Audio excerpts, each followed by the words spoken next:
Welcome to the fifth installment of ESPN Honolulu Fan Friday Talk Story. I'm your host, Tiff Wells.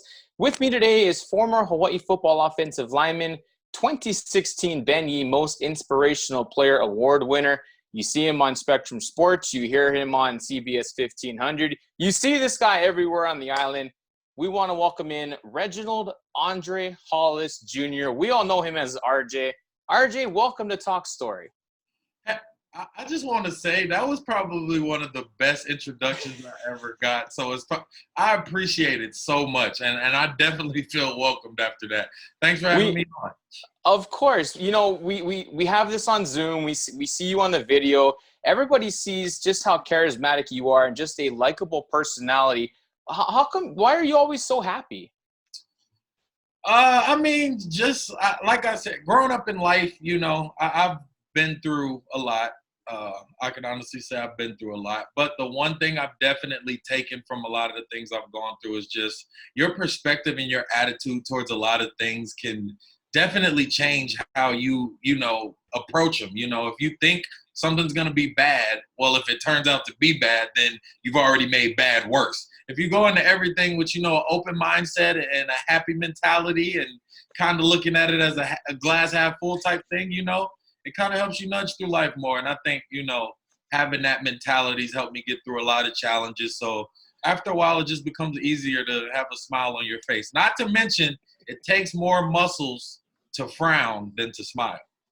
I was fired up when we found out that we were going to have you on this Talk Story. I was very fired up to have you on. Now, we had your introduction about you winning the Inspirational Award back in 2016, the late Ben Yee.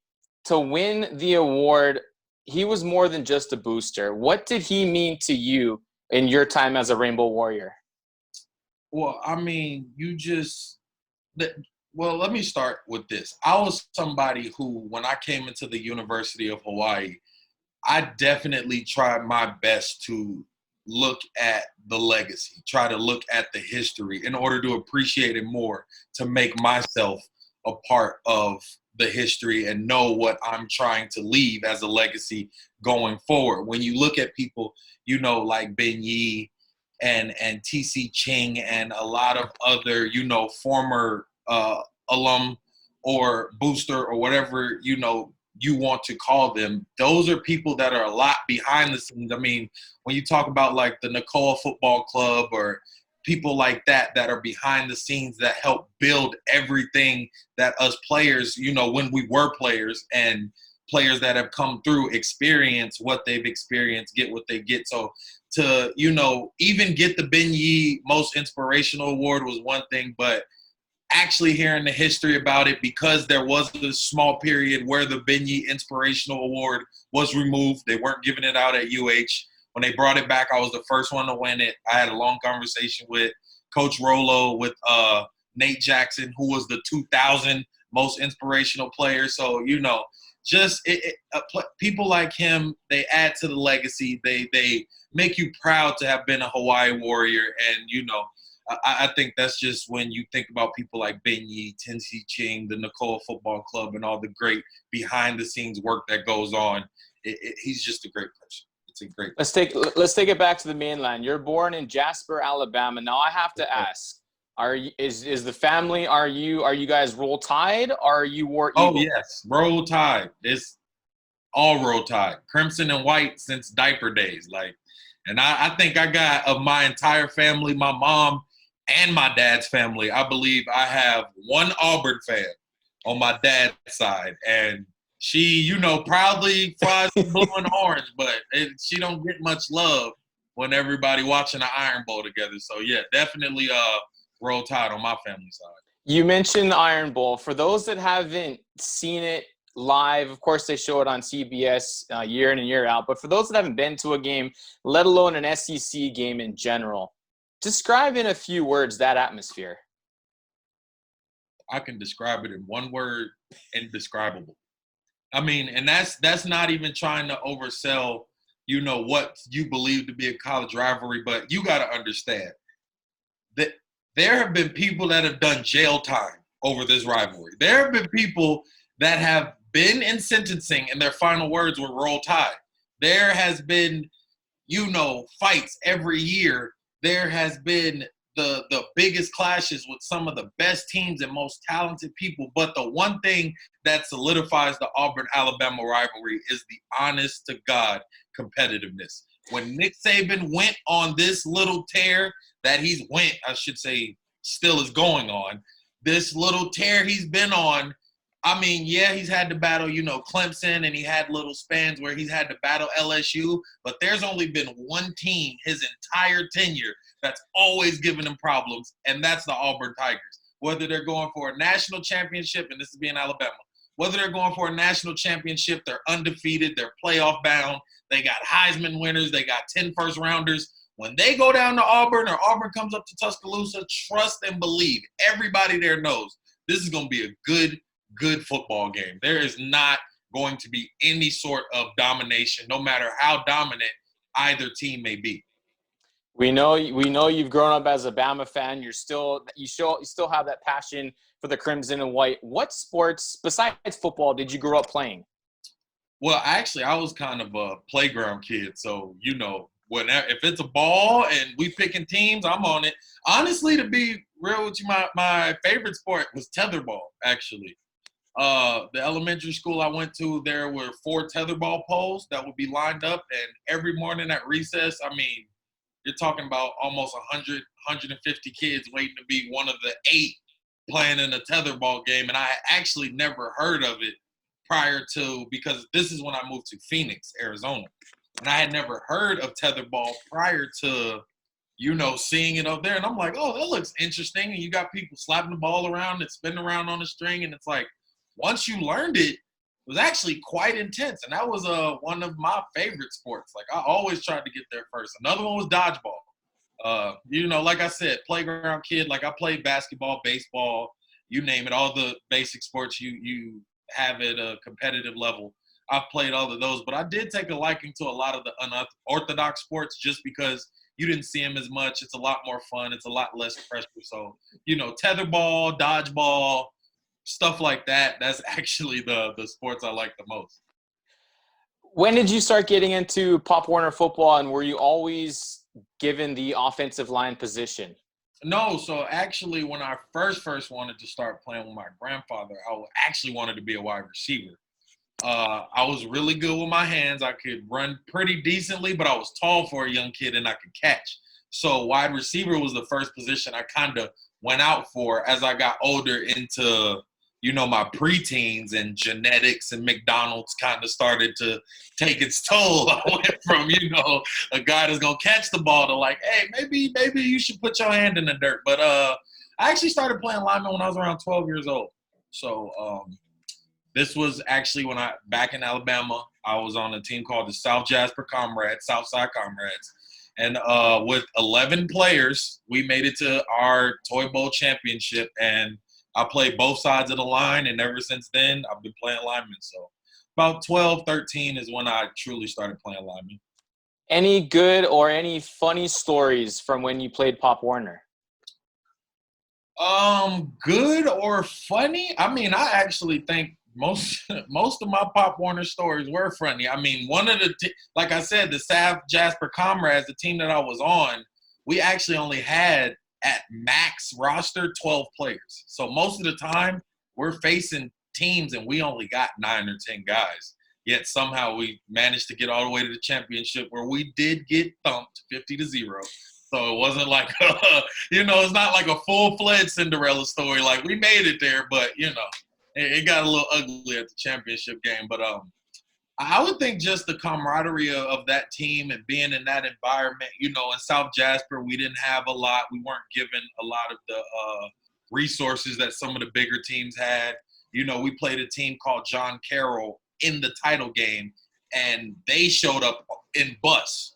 They showed up by charter bus where they had 50 or 60 kids. And this is a championship for a 12, 13-year-old game, but it's in Alabama. So, there's other teams that have plentiful resources. We had to show up, in whatever car the coach had, 5 or 6 deep, driving to, 30-minute away games, hour and a half away games. So I think it was just definitely the camaraderie. And, it was just a lot of kids trying to do something positive, do something constructive with their life. And you had a lot of good coaches that were trying to, lead these kids in the right direction. Unfortunately, it's not a program anymore. The South Jasper Comrades disbanded shortly after I moved back to Phoenix. So hopefully one day, in the future, I could go back, get that all started up again. But that was definitely humble beginnings that I think gave me a great appreciation for football, just because, we really had to earn every point we got.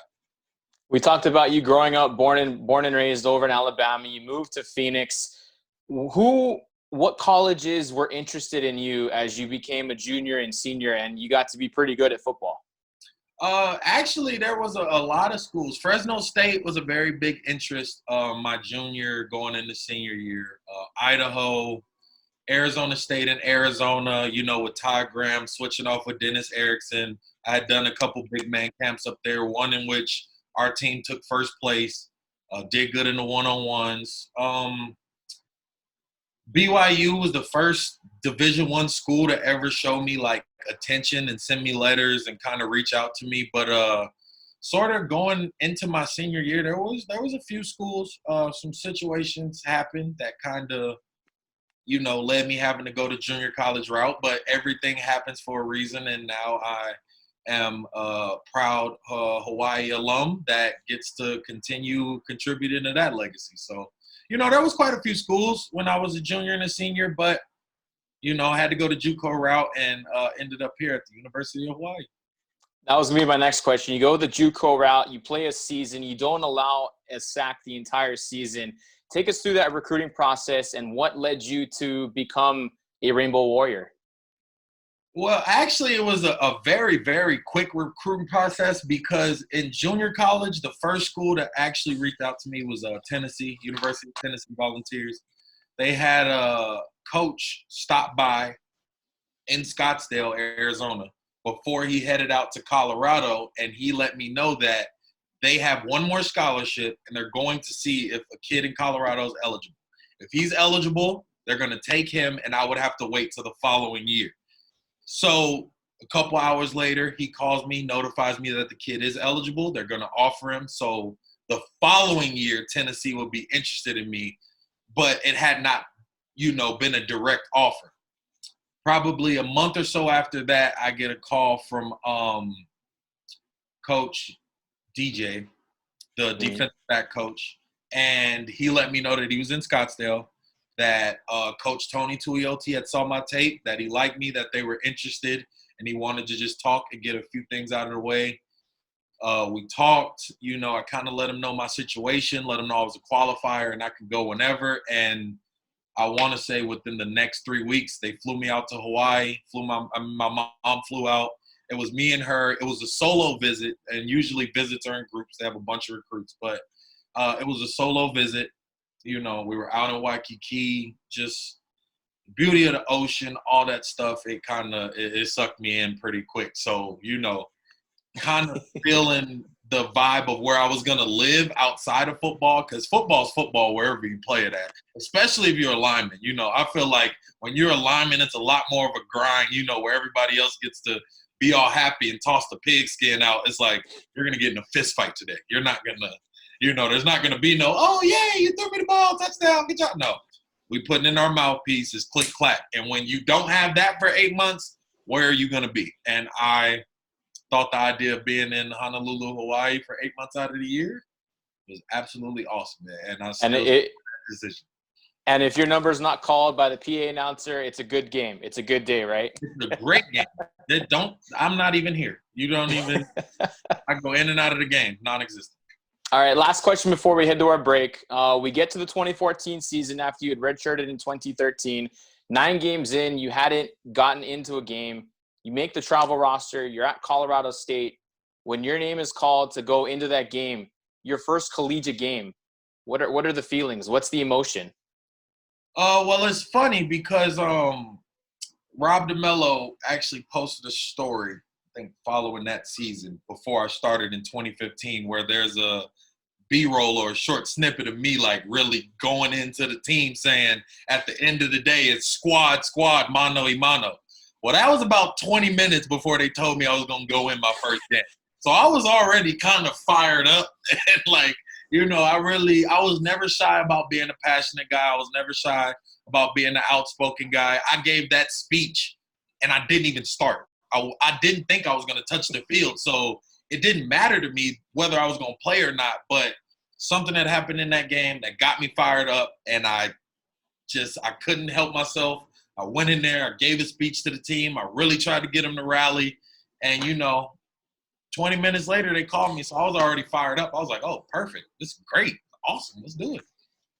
All right, RJ, we got to take a break. Please stay right there. Along with former Rainbow Warrior football player RJ Hollis, I'm Tiff Wells.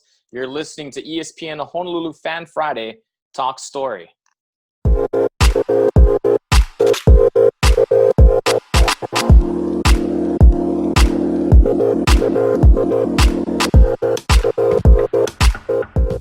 Welcome back to ESPN Honolulu Fan Friday Talk Story. I'm Tiff Wells. Along with us for episode 5, former UH football men's player, the offensive lineman, RJ Hollis. Now, RJ, we all know your number at UH was 74. Was that given to you? Did you ever want to change a number? Well, my original high school number was 78. 74 was given to me, and it was a number that I ran with because 78 was taken by Leo Kaloa Matungi, whom was my host, whom had many years left to play just like me. And I didn't see him relinquishing the number. And at the end of the day, it's just a number. So when I got 74, I took it and ran with it. It grew on me where I liked it a lot. So. Was it tough to finish out your career for a coach that didn't necessarily recruit you? Because Coach Norm Chow was here, you come in, he's let go, Rolo comes in. Describe that process. Well, actually, it wasn't that bad. Like I said, Coach Tony Tuioti was actually the one that saw my film, recruited me. Coach DJ kind of put me through all the process. I really didn't get to talk to Norm until I had met him and spoken to him on my visit, but I really didn't get to talk to him and communicate with him until I got here. And being that I didn't start for, those 2 years, it wasn't like a super close connection. And we kept Coach Chris Niole when the switch happened. So honestly, it was a lot easier than I thought. And not only that, Coach Rolo was a very good coach as far as getting camaraderie together, as far as picking up morale, as far as having, open door policy, a one-on-one policy. I don't think anybody that's ever played for him at Hawaii anyway could ever say, this is a guy I couldn't approach or I couldn't speak to. So, Rolo, it was definitely a lot easier to make that change when the coaches came, especially because we wanted an environment change as a team. That was a losing environment. It was a losing locker room. There was a lot of, negative connotations, a lot of negative stuff going on. So we were kind of at the position where, we got a new coach. We don't have time to really bicker on any of his flaws. We just got to make this the best thing we can and go out and win, and that's what we did. So, I think Rolo, definitely hats off to him because he made that a very easy, transfer. When you get to turn on the TV, it's a college football Saturday, and you get to see a game whether, say, Ohio State's playing or Wisconsin's playing, Michigan, Arizona, and you get to think, man, I got to play over there. I got to play in that building. What is that feeling like? It actually is it's more surreal afterward. I think now that I look back at it, it seems more surreal than actually going in the moment. A couple months ago, I posted a picture of myself playing in the Michigan game because, everything's kind of folded out. Everybody's kind of gone the way they're going to go. But the starter of that game was Taco Charlton, who was a first-round draft pick for the Dallas Cowboys. However, the picture that I took was when they brought their backup in, and there's this guy named Rashawn Gary. Don't know if you ever heard of him, but he was also drafted in the first round.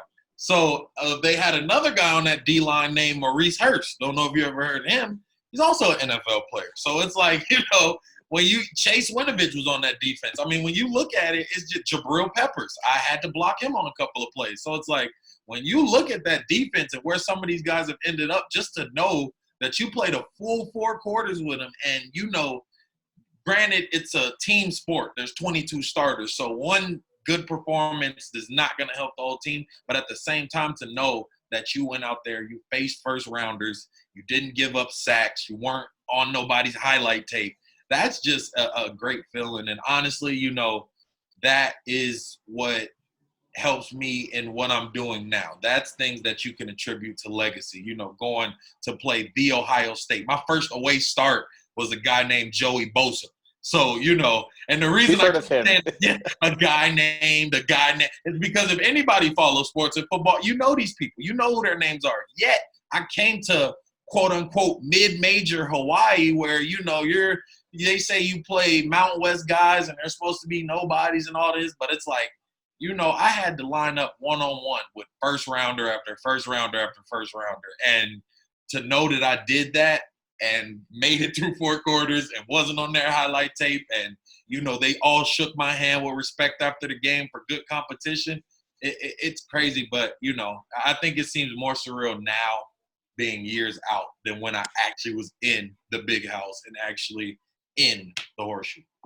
Let's take it into 2020. We go from having a schedule released to the postponement of college sports to a modified schedule, 8 games we all know for Hawaii. When you found out the news, and we saw this on KHON2 with Rob DeMello, and I can see you smiling. We saw you were so giddy to just be, man, we got football back. When you heard that the news was coming out that there was football coming back for UH, how did you feel?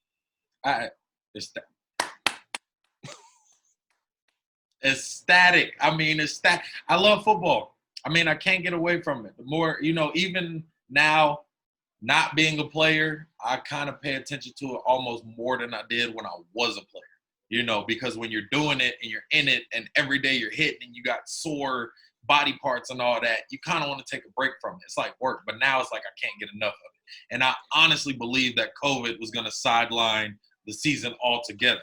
So the fact that there was able to be a season printed out at all, that's great. But also the fact that there's home games on there, I mean, there's no guarantee it's going to happen, but I have every right to be excited because, hey, I love football. I love my school. And, I always am excited to be a part of the Hawaii football community.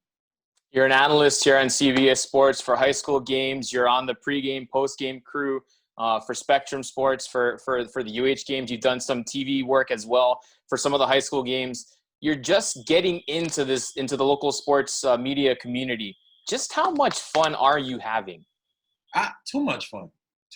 Honestly, it's too much fun.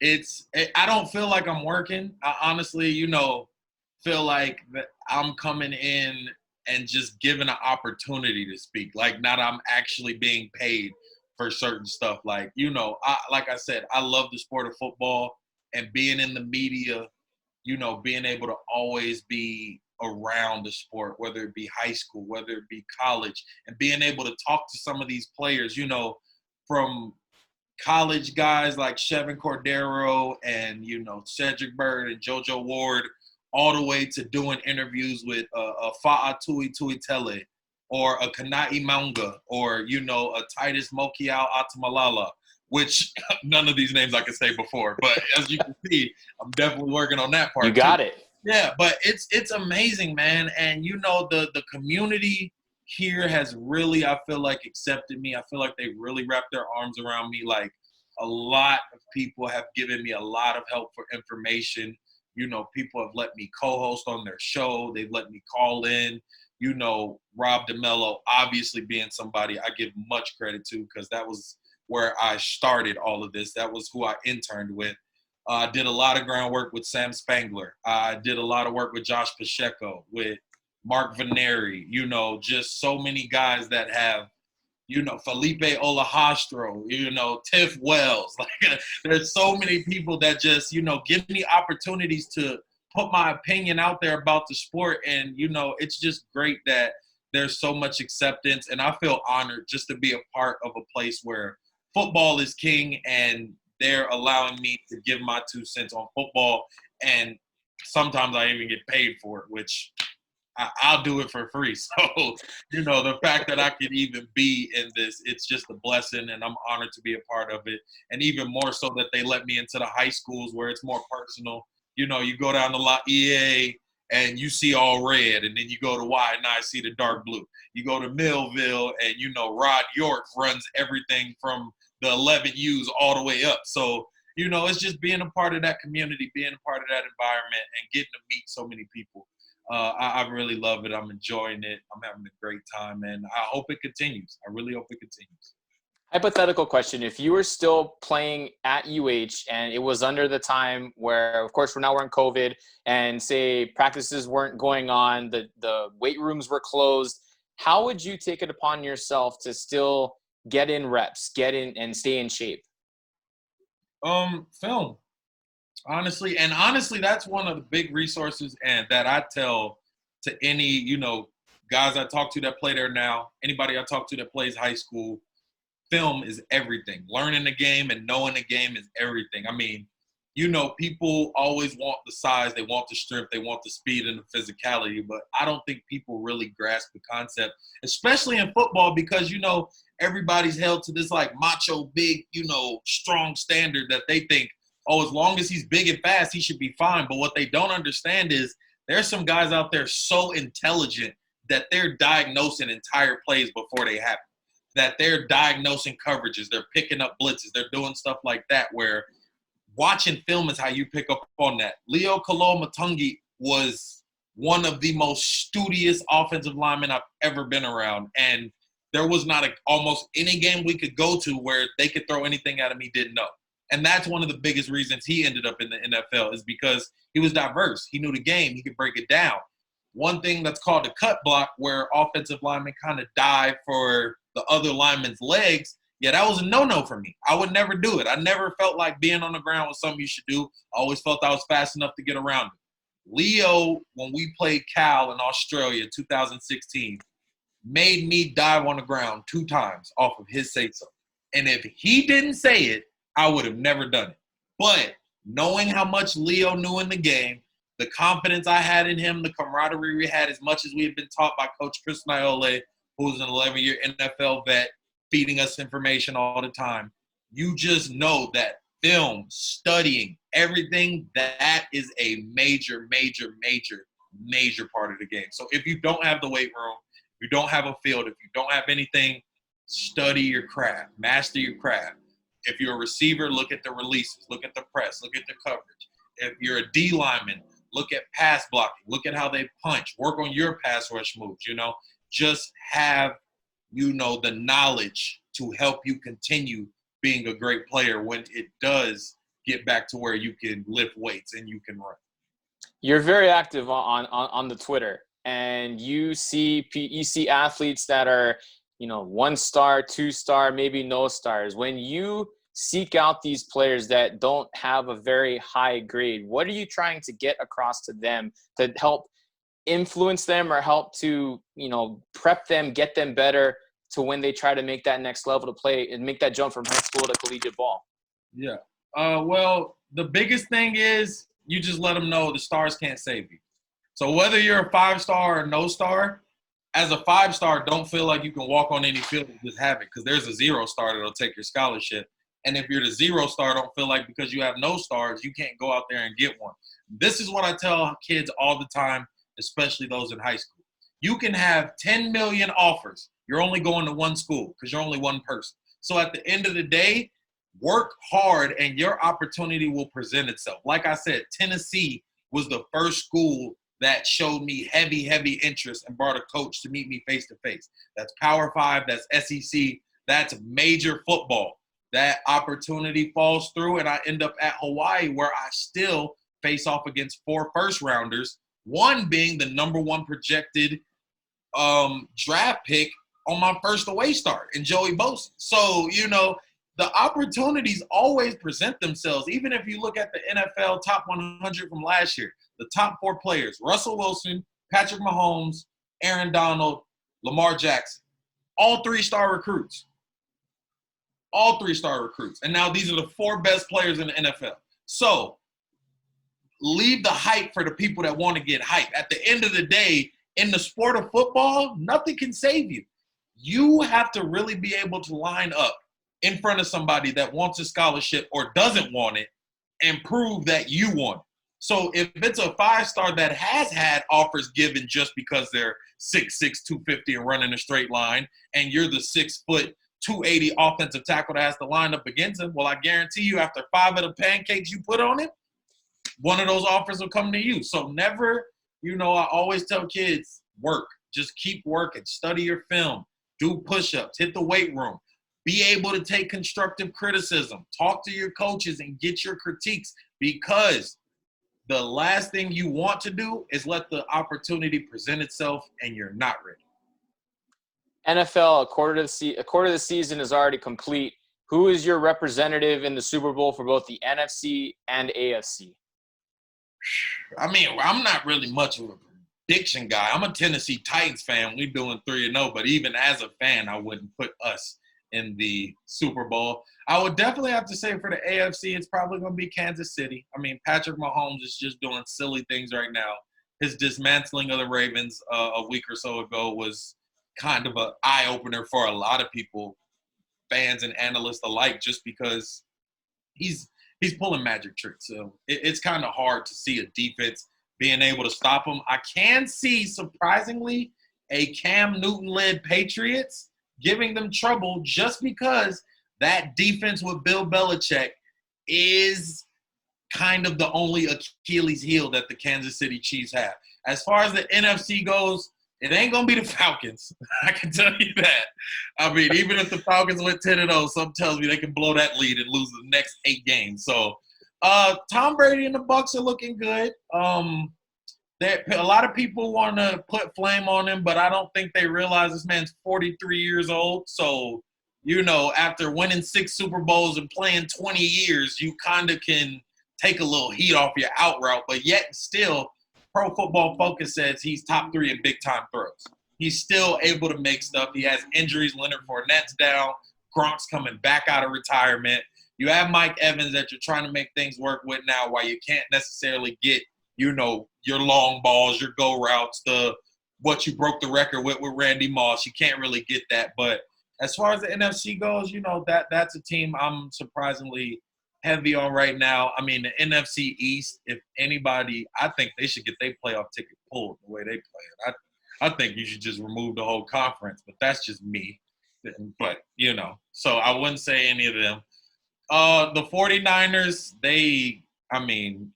they're held together by strings at this point. If there's somebody on their team that hasn't gotten injured, then hopefully they can make it to the end of the season. But that being said, the Cardinals is another team that, don't look now, but the way that Kyler Murray's definitely made that year 2 jump, he has Larry Legend on one side, he got DeAndre Hopkins, he got Christian Kirk.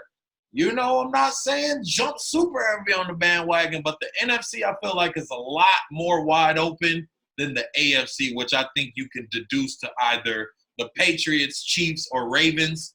And of those 3 teams, I think we can all agree the Chiefs are the heavy front runner. We've run the gamut with all of our questions. Heck, we didn't even get to Coach Graham. We didn't really get to the schedule for UH and maybe what you think on your thoughts of the season. But I want to leave you here with a parting shot here. As a former player, now an analyst, what is the message that you would like to send to those Hawaii fans?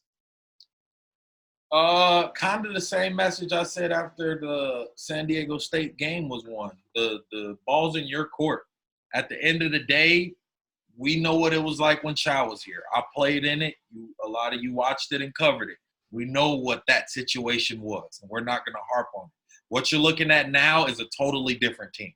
What you're looking at now is a team that has players in the NFL, a team that has people representing them in media, a team that's coming off of a conference championship visit and a division championship victory. I mean, this is all things that fans should look at and fill themselves with pride and be bubbling at the bit to keep this legacy going. It's the same thing the players should be thinking. You're coming off a conference championship. Why should we not go further? Why should we not aim to win Hawaii Bowls or bowl games every year? Everybody should be aiming higher, and everybody should know that what's going on may not be perfect, but up until this point, it is better than what's been going on. And Hawaii, for the first time in a long while, is in the Mountain West driver's seat. When people look at you, They're not going to look at you as an easy win. They're not going to look at you as an easy foe. When you're fans speaking to other fans, let's not forget that we beat a lot of teams we're going to have to play this year, that they've been beaten recently. Whereas, like I said, in the previous era, you got back-to-back wins. I mean, if you look at Fresno State, Hawaii's only won twice in the last 10 years of that rivalry. Once in 2010, the other one in 2016 with the field goal block. So, Fresno State always brings it, and that's a team you definitely got to, build yourself up for. But let's not forget, they got out of here last year off of a field goal, 41-38. The hair on their chinny chin chin escaped Aloha Stadium. So trust and believe. Every team that plays you this year, they're going to know University of Hawaii's coming. So as a fan, as a player, as a coach, let them know that they should be ready for that they should be ready for a team to come, because we got Shepard Cordero, we got our wide receivers, we got our Wildcat defense, or our Wild Dog defense, and we're going to take that and we're going to go back to the championship with it. Game day, first one, October 24th, Hawaii at Fresno State. RJ, we're safe to say you're one of the more recent fan favorites of this program, one of the up-and-comers in our Hawaii sports media. It's been so much fun catching up with you. We really appreciate the time you've given us today. Thank you so much.